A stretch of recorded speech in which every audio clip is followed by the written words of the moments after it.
Now I want to try progression that's a little bit different in sound, and the same concepts apply, you know, following the chords and all that, but let's try to get a different sound from those other ones that we had before. Progression's going to look like this: A minor, D minor, F, and E.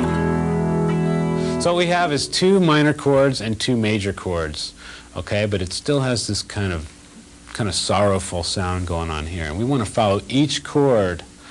Of course, we can obviously follow all chords by staying in the key of A minor. We could do that, and that'd be just fine, but that would be like what I was talking about before with like what other guys do all the time. We want to follow each chord to the best of our abilities. So I'm going to give you an example of following these chords, and then I'll start explaining what has gone on.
Okay, that's so typical of the way I would play. So if anybody cares about the way I would particularly play, learn exactly what I just did. Those are the most common ways that I follow a chord.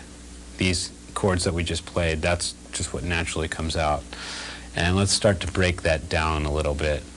A minor chord comes up. Basically, you can use your notes in your A minor scale or A arpeggio. A minor would look like this.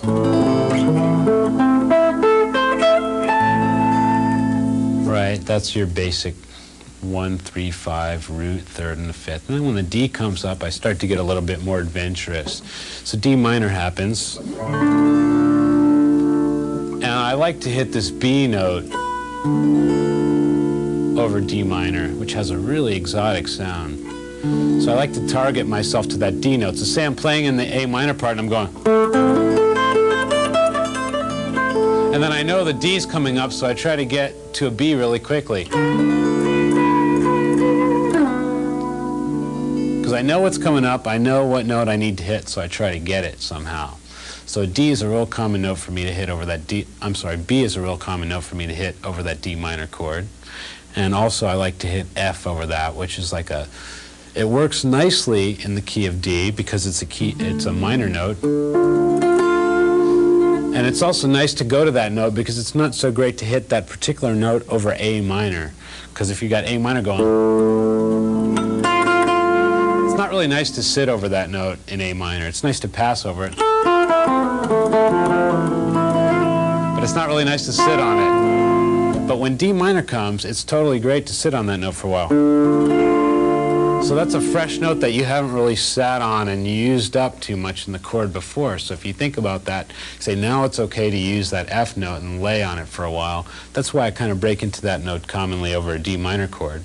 And then the F comes up, the F chord. I think taking that concept one step further, a note that you couldn't use on either chord would be like E flat. Like E flat over A minor would sound like this.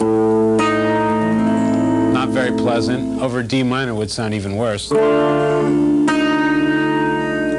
But if you wait until you get to the F chord, you could play it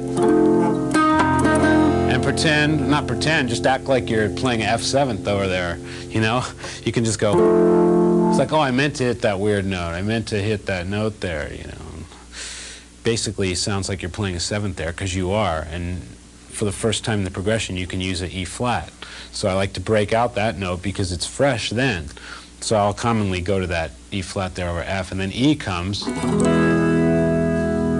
There's a lot of different things you can do over a major chord and a minor progression. What I did probably the last couple times when I just improvised was kind of subliminally throw in a diminished over that. I probably soloed like a diminished thing.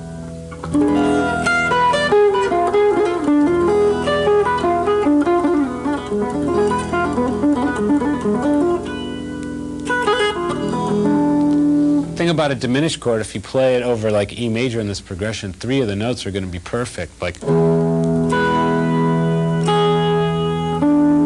that's like an E7. The only note that's kind of out there is F over E.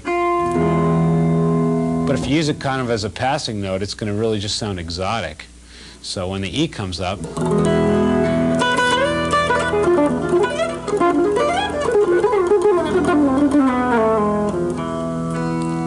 so typically I might break into some kind of diminished feel there. So that's just kind of some of the thought processes that happen when I'm playing a progression like that. And that's a really good one to like just tape and loop it for a while and solo over and then get a feel over what the notes are going to sound like over the chords.